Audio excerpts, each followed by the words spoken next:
We can improve food production in salinized areas by simultaneously growing tolerant varieties of crops and at the same time applying biostimulants.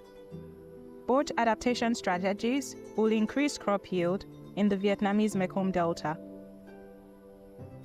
What is the problem in the Vietnamese Mekong Delta currently? Some years recent, the Vietnamese Mekong Delta is facing the extremely event of climate change, such as salinity intrusion and growth in the rice season. And the problem right here that the local farmers, they lack of the knowledge how to develop their farms under the saline intrusion. So now they need the support from the scientists to improve their skill to have their agriculture model. Previously, we found that there is a lot of variation within one crop species in how these varieties would respond and deal with salinity stress. We then selected salt-resilient, but also whitefly-resistant pepper varieties in greenhouse experiments. We also have results that show an increase in crop productivity when biostimulants are applied in salinized conditions. Although there was an increase in yield in saline conditions, it's never to the extent that we expect in controlled, non-salinized conditions. Here, we present an approach where we would like to combine these two adaptation solutions. We introduce cultivating resilient crop varieties and at the same time applying biostimulants to these crop varieties. These strategies will work together to close the yield gap created by salinity.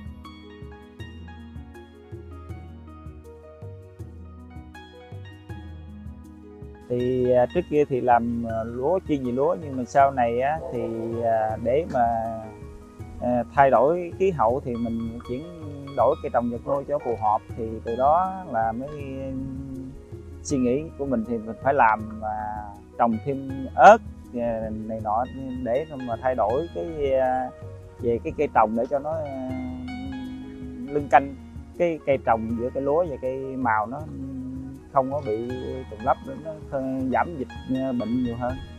Cây ớt á, là sử dụng ít nước hơn lúa. So combining our two strategies would allow farmers to still produce food in the Vietnamese Mekong Delta.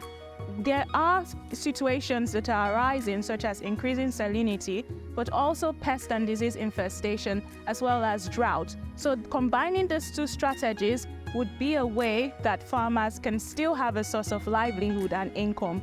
At the same time, the companies or the producers of these resilient varieties and biostimulants also generate income by associating with this with farmers. For introduction of our combined adaptation strategies in real time, we would need cooperation among several stakeholders in the Vietnamese Mekong Delta. Firstly, we need farmers' cooperation because we would like to test these combined adaptation strategies on their farms. At the same time, we need to be in link with farmers' cooperatives because this would help to spread knowledge as well as attract newer farmers to take up this approach.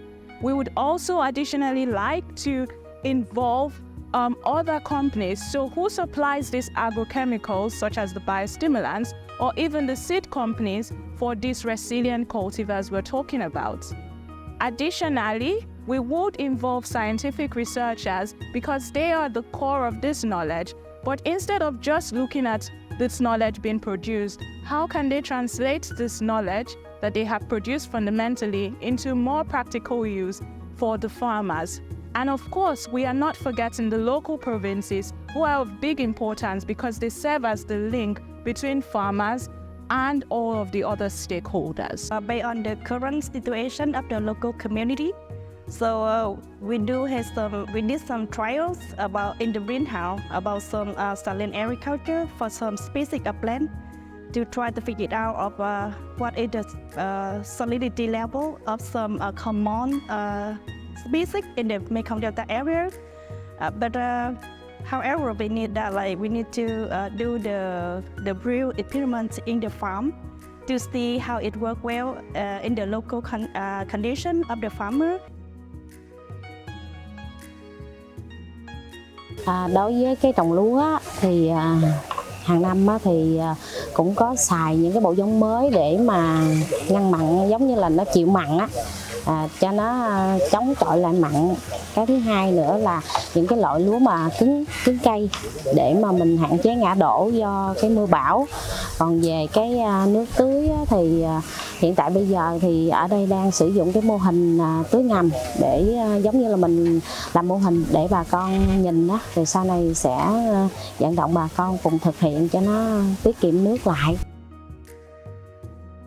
Có nghĩa là hàng năm thì xã vẫn có ra cái thông báo, mình ra thông báo trong những cái bộ giống đó, ví dụ như các loại OM nè, rồi ST 24, 25, rồi các cái giống mà chịu được mặn và cứng cây thì mình dẫn ra trong bộ giống đó, thì bà con cũng sử dụng vòng vòng trong cái giống xác nhận thôi.